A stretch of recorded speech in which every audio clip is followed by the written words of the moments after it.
Hello everybody and welcome to That's Football. We did a video at the start of the week on why I think Liverpool can be title contenders. Today we're going to focus in on Arsenal, and we've got two or three really interesting facts about Arsenal that you probably won't have heard of this season and are a big consideration as to why they have to be and can be title contenders this season. Get your comments in below as usual. Let's get into it. But before we do that, don't forget we're sponsored by Manscaped on the show. You know what Manscaped's all about. They've got the trimmer for down there, the lawn mower, trim the grass to make the yard look bigger, precision engineering for your family jewels, fantastic products. They've got the weed whacker up the nose, and recently released, they've got this, the beard trimmer. This is elite. It is powerful.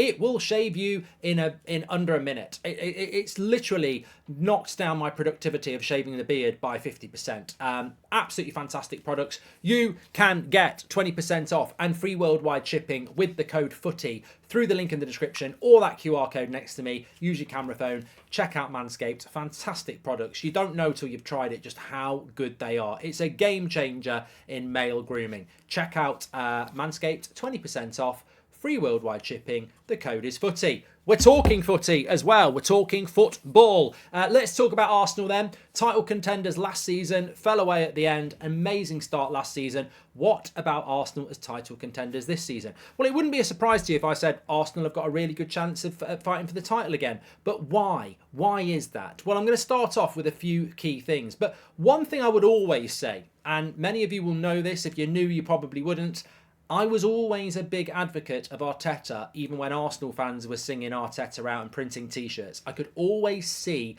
what he was doing recruitment-wise. I look at Manchester United and I look at some of the problems that are still at the club, and I look at what Arteta did, removing people like Ozil, Aubameyang. I'm not saying that they were bad people or bad players, but obviously they weren't part of his future vision. And I think that is instantly recognisable when you look at Arsenal and you see that their team is current. I think they've got the third youngest team in the Premier League, and that is an amazing thing that Arteta has built purposely over the last few years. And I think they're either third or fourth with an average age of 24 and a half, and then the team behind them in fifth or sixth is like 25 and a half. So it's not like everybody's close together. He's built this squad that's got longevity in mind, and longevity is also consistency and chemistry. This is a massive thing for Arsenal this season. I look at Arsenal this season and I don't actually think that they've played particularly well. I don't think they've hit the heights of last season where they were brushing teams off 3 or 4 and scoring loads of goals.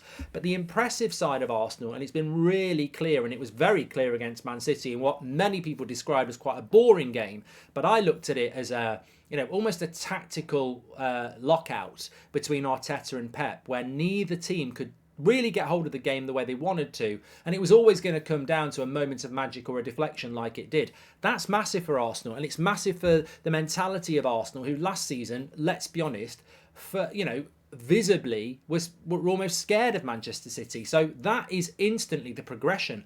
The belief, mentality and strength of Arsenal is different so far this season. And as I said, they haven't played that well. I can't sit here and say Arsenal are playing the best football. I think that's probably Spurs. I can't sit here and say Arsenal have got the best defence. But that, for me, is where they're really impressive. Losing Saliba, I think Saliba is absolutely fundamental to Arsenal's success. Losing Saliba at the end of last season, they fell away. I don't really think it got spoken about enough. A lot of Arsenal fans spoke about it. We spoke about it on here. But this season, I would say he is the best centre-back in the league and has to be a contender for one of the players of the season so far. But it's not just Saliba. That defensive unit is used to each other. I think David Raya is making a difference. I don't think people want to talk about that, but I think he is making a difference. They're not conceding goals, and the defence just seems to be, and I hate to say this, but that defence isn't not conceding goals just because of David Raya. It's not conceding goals because it's a unit. They remind me a little bit of Man United last season. Man United had 17 clean sheets last year, and although De Gea got criticised and people underrate Varane and Martinez, etc., they were a unit. They were high fives. They were a unit, and I see that with Arsenal's defence this year. They were good last year, but they've almost gone up a level this year, maybe because they got Declan Rice in front as well. Defensively, Arsenal are hard to break down. That's very far from the days of George Graham and, the lockouts that they used to have there. But that defence is together. It's a unit, and it's a platform that Arsenal this season have been able to grind results out in the knowledge that they're not going to concede goals at the other end. And I think that was the key against Manchester City. I also think another factor to Arsenal is, and it's quite interesting when you look at the way that they're playing this season, is that when you look at crosses into the box and touches in the penalty area, Arsenal are second to Spurs. So the creativity around the box is there, but I would say, I don't know what you think, I don't think Arsenal as an attacking force are anywhere near their level yet. Defensively, very, very good. I'd almost say Arsenal at the moment are a little bit like Man City. I was speaking about Liverpool the other day, everyone's quite rightly praising Spurs. Brighton are a great team to watch. Villa are doing good things. Newcastle are bouncing back. But Arsenal are sort of like not really getting that sort of focus that they got at last season. Because I think that's always a good thing, because that means that you're part of the status quo. That means that people just accept Arsenal are a good side. But further to that, I don't actually think Arsenal are that impressive in the attack at the moment. I know they beat Bournemouth quite comfortably, but I don't think they're firing yet. But the interesting thing about Arsenal is that, they are getting a lot of touches around the box. They've had more corners than anybody this season by a very long way. They're number one with 69 corners in the Premier League this season. Manchester United are second with 58. So that just shows you that whilst Arsenal might not be firing on all cylinders in the attack, they are in the box a lot and they are getting pressure in that final third, whether it be corners, etc. I am not a massive fan of Eddie Nketiah in the sense that he is not a striker like Erling Haaland that he's going to strike fear into Premier League defences. For me, he's a bench player. But he's playing a lot of football for Arsenal, and that, in a way, concedes the point I'm trying to make, is that Arsenal are not firing in their attack yet, because Nketiah, I don't believe, and I'd be very surprised if he is in the first ideal 11 of Arteta. And fair play to him, he's been called up for England, he's scored some important goals, but Arsenal's attack is still very much a work in progress. Defensively is where their success is, and they can still score goals. And that's the daunting thing, potentially, is that Arsenal have put themselves right at the top of the league. They've beaten Manchester City, and I don't feel that they're there yet. Now, Man City fans will be saying, hold on a minute, we haven't got Kevin De Bruyne, and that's absolutely fine. But I think this is a different thing for Arsenal. Their ability to get wins when they're not actually at their best attacking-wise is very interesting.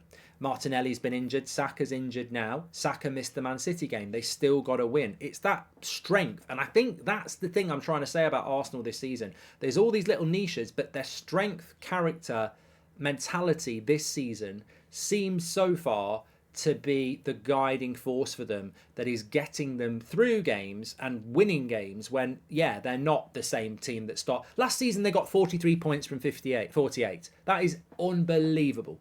48 points is 10? It's 15 games. It's 16 games. We're only 18. They took 43 points from 16 games. They only dropped 5. Incredible. And they were scoring for fun. If Arsenal can start doing that again, with the defence they've got, what I'm saying with Arsenal is they've got gears to go.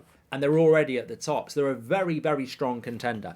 What I will not do on here, though, and I was talking about this on the United stand earlier, is I cannot and will not be that person that starts giving you screenshots of a game and saying, this is why Arsenal are really good this season. Look at the position that Odegaard's in here. Arrow, arrow, arrow. I find this sort of analysis of football ridiculous.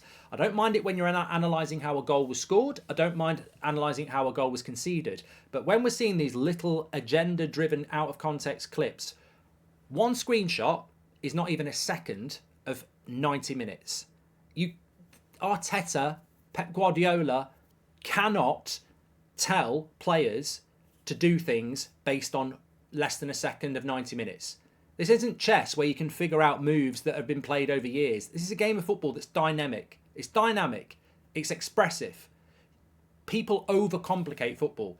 They start analysing little clips and going, this is why they're so good, when actually that'll just be pure vibe. There is no way that Eric Ten Hag or Pep Guardiola or Jurgen Klopp can say to a Mo Salah or a Rasmus Højlund or an Erling Haaland or a Kevin De Bruyne, when the ball's in this position and the defenders are like this, I want you to be in this position doing that. No, that's not how it works. Management is about a collective. Football's very simple. And why Arsenal are successful this season is because Mikel Arteta has built a young squad that is absolutely with him. focused, concentrated mentality that is growing together confidently and improving year on year. And that is why Arsenal, for me, are title contenders this year. It's very, very simple what he's doing. Yes, he's got his tactics. Yes, he's got his idealistics. But I guarantee you in that dressing room and coaching all week, they're not looking at individual seconds of screenshots and going, this is why Arsenal are good. Football's a lot simpler than that. If it wasn't, people like Sam Allardyce, Tony Pulis and other motivational speaker managers would never be successful because they weren't tactical coaches. Football's very simple and Arteta's doing a very good job at Arsenal. Get your comments in below. Make sure you smash a like on the video, subscribe. Speak to you all soon.